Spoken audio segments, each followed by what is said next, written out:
नमस्कार दोस्तों, secondary maths में आपका एक बार फिर से स्वागत है। तो 5.3 प्रश्नावली के हमने 8 क्वेश्चन कंप्लीट कर लिए। अब आगे है प्रश्न नंबर 9 कि यदि किसी ए पी के प्रथम 7 पदों का योग 49 है और 17 पदों का योग 289 है तो प्रथम n पदों का योग हमें ज्ञात करना है। तो यहाँ पर हमें जो प्रश्न में दिया गया है सबसे पहले वो लिखेंगे। तो 7 पदों का योग 49 दे रखा है, यानी कि S7 बराबर कितना दे रखा है, 49 दे रखा है। तो यहां से n का मान कितना है, 7 है। तो यहां से S7 का मान निकालेंगे तो S7 बराबर क्या होगा, 7/2 2a प्लस n का मान 7 माइनस 1 और गुणा में d हो जाएगा। तो यहां पर S7 का मान हमें 49 दिया गया है, तो यहाँ पे लिखेंगे 49। जो ये 7/2 है ये इधर आएगा, गुणा में होगा 2/7 बराबर आगे क्या बचेगा, 2a प्लस 7 माइनस 1 6 हो जाएगा और गुणा में d है तो 6d हो जाएगा। यहां से इसको कैंसिल करेंगे तो ये 7 बार कैंसिल होगा। तो यहाँ पे हो गया 7 गुणा 2 बराबर, यहां से 2 कॉमन ले लेंगे, 2 कॉमन लेंगे यानी कि इनमें 2 का भाग देना है दोनों में, तो 2 का भाग देंगे ये तो कैंसिल हो जाएगा। तो यहाँ बचेगा a प्लस यहां से कैंसिल होगा 3 बार तो ये बचेगा 3d। तो यहां से ये दोनों कैंसिल हो जाएंगे, क्यों, ये जो गुणा में है ये इधर आके किस में हो जाएगा, भाग में। तो भाग में होने पे ये क्या हो जाएगा, कैंसिल। तो यहाँ पे बचेगा 7 बराबर a प्लस 3d। ये एक नंबर समीकरण है, मान लेते हैं। आगे दूसरी कंडीशन दी गई है कि 17 पदों का योग 289 है। तो यहाँ पर S17 बराबर कितना दिया गया है, 289 दिया गया है। तो यहाँ पर n का मान कितना है, 17। तो यहां से S17 बराबर n/2 यानी 17/2 2 गुणा a प्लस n का मान फिर से 17 माइनस 1 और गुणा में हो जाएगा d। तो यहां पर इसका मान हमें कितना दिया गया है, 289 बराबर 17/2 और इसको सरल करेंगे 2a प्लस 16d हो जाएगा। यहां से ये संख्या इधर की साइड आएगी तो 289 गुणा में 17/2 को लिखेंगे 2/17 बराबर में इसमें से 2 कॉमन निकाल लेंगे तो यहाँ पे बचेगा a प्लस 8d। अब यहाँ पर ये जो 2 गुणा में है इसको भी इधर लेके आएंगे तो ये किस में आ जाएगा, भाग में आ जाएगा और यहाँ से कैंसिल हो जाएगा। तो ये इससे कैंसिल होगा और 17 को इससे कैंसिल करेंगे तो ये कितनी बार कैंसिल होगा, 17 बार कैंसिल होगा। तो यहाँ पर ये समीकरण बनेगी a प्लस 8d बराबर में कितना हो जाएगा, 17। तो ये हो गई हमारी 2 नंबर समीकरण।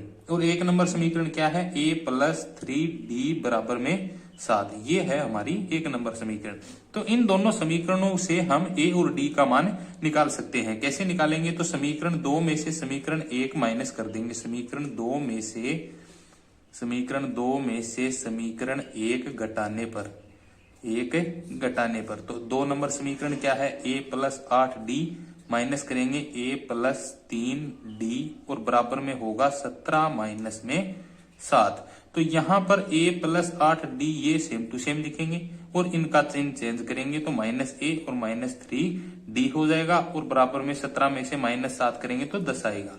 यहां से a कैंसिल होगा, 8d माइनस 3d कितना होगा, 5d बराबर में 10 हो जाएगा। ये 5 आगे लेके जाएंगे तो भाग में आएगा तो यहां से d का मान आ जाएगा 10/5 यानी कि d बराबर में 2 आ गया। d का मान कोई एक समीकरण में रख दो, यानी कि यहाँ पे लिखेंगे d का मान समीकरण नंबर 1 में रखने पर। तो समीकरण नंबर 1 क्या है, a प्लस 3d बराबर में कितना है, 7।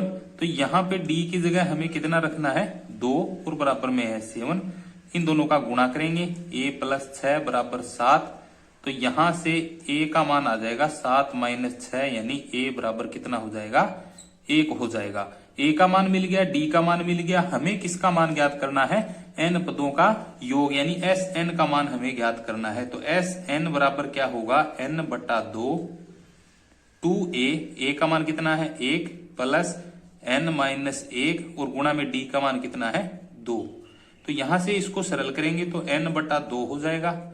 इन दोनों का गुणा करेंगे तो 2 आएगा प्लस n माइनस 1, इस 2 का अंदर गुणा करेंगे तो पहले 2 का n से गुणा करेंगे तो कितना आएगा, 2n। फिर माइनस 1 से 2 का गुणा करेंगे तो माइनस के 2 आ जाएगा। ये दोनों कैंसिल हो जाएंगे, प्लस और माइनस, ठीक है। यहां से n/2 और गुणा में बचेगा 2n। और ये 2 फिर इससे कैंसिल हो जाएगा। तो n का गुणा n से करेंगे तो कितना आएगा, n स्क्वायर। तो यहां पर इस समांतर श्रेणी में n पदों का योग कितना आ गया, n स्क्वायर आएगा। अभी नेक्स्ट क्वेश्चन है प्रश्न नंबर 10 की दर्शाइए कि a1 a2 a3 an से एक ap बनती है, यानी कि यहां से एक समांतर श्रेणी बनती है यदि an नीचे दिए गए अनुसार परिभाषित है, यानी कि ये दोनों पद बराबर हैं, तो साथ ही 15 पदों का योग हमें ज्ञात करना है। तो सबसे पहले हम यहाँ से a1 का मान निकालेंगे, यानी कि समांतर श्रेणी के प्रथम पद का मान निकालेंगे। तो a1 का मतलब है n की जगह 1 होगा, तो यहाँ पर 3 + 4 गुणा में लिखेंगे 1, तो ये कितना हो जाएगा, 3 + 4 बराबर हो जाएगा 7, यानी a1 यानी a का मान कितना आ गया, 7 आ गया। a2 का मान निकालेंगे 3 + 4 और गुणा में होगा 2 बराबर 3 + 4 गुणा 2 हो जाएगा 6, और ये कितना हो जाएगा, 6 और 3 9 हो जाएगा। यहां से a3 का मान निकालेंगे तो 3 + 4 और n की जगह लिखेंगे 3, और यहां पर इसको सरल करेंगे तो 3 + 12 बराबर हो जाएगा 15 हो जाएगा।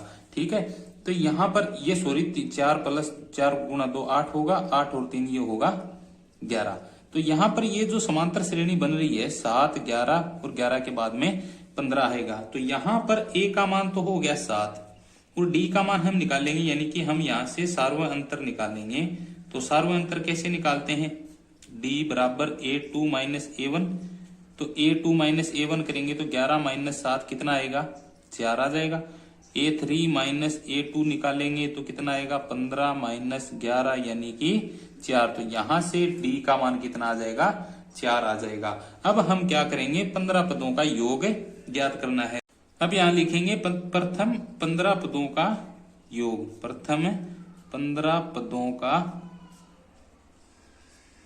योग। तो यहां से n का मान कितना आ गया, 15, यानी कि पदों की संख्या कितनी है, 15 है। तो यहां से s 15 का मान निकालेंगे तो n/2 लिखेंगे, तो n का मान 15 है तो 15/2, 2 गुणा में 1, a का मान है 7 यानी प्रथम पद 7 है, प्लस n - 1 यानी 15 - 1 और गुणा में d यानी 4। अब इसको सोल्व करेंगे, 15/2 इन दोनों का गुणा करेंगे तो कितना आएगा, 14 आएगा, प्लस 15 - 1 कितना हो जाएगा, 14, और आगे जो गुणा में 4 है इसको गुणा में 4 लिख देंगे, बराबर 15/2 एक बार फिर से सेम लिखेंगे 14, प्लस इन दोनों का गुणा करेंगे तो ये कितना आएगा, 56 आएगा। तो यहां पर इन दोनों को ऐड कर देंगे तो 15/2 गुणा में ऐड करने पे कितना आएगा, 70 आएगा, और यहां से इसको कैंसिल करेंगे तो ये कितनी बार कैंसिल होगा, 35। तो 15 गुणा में 35 इसका आंसर कितना आएगा, तो SN बराबर इन दोनों का गुणा करेंगे तो गुणा करने पे आएगा 525, यानी कि n पदों का योग यानी S15 यानी 15 पदों का योग कितना आ गया, 525 आ गया। सेम टू सेम इसे भी ऐसे ही सोल्व करना है। तो यहां पर पहले a1 का मान निकालेंगे, a1 बराबर 9 - 5, n की जगह 1 लिखेंगे, 9 - 5 यानी इसको माइनस करेंगे तो कितना आएगा, 4 आएगा, यानी प्रथम पद कितना आ गया, 4 आ गया। a2 का मान निकालेंगे, 9 - 5 और गुणा में कितना, 2 बराबर 9 - 5 गुणा 2 कितने हो जाएंगे, 10, बराबर में कितना हो जाएगा, -1। यहां से a3 का मान निकालेंगे तो 9 - 5 n की जगह 3 रखना है, 9 - 5 3 गुणा करेंगे तो 15 और बराबर में कितना हो जाएगा, यहां से 15 में से 9 कैंसिल माइनस करेंगे तो कितना आएगा, -6 आ जाएगा। और यहां से अब हम सार्वय अंतर का मान निकालेंगे, सार्वय अंतर d का मान कितना होगा, यानी d बराबर a2 - a1 आएगा। तो a2 - a1 यानी -1 में से -4 करेंगे तो यहाँ पे आएगा -5 आ जाएगा।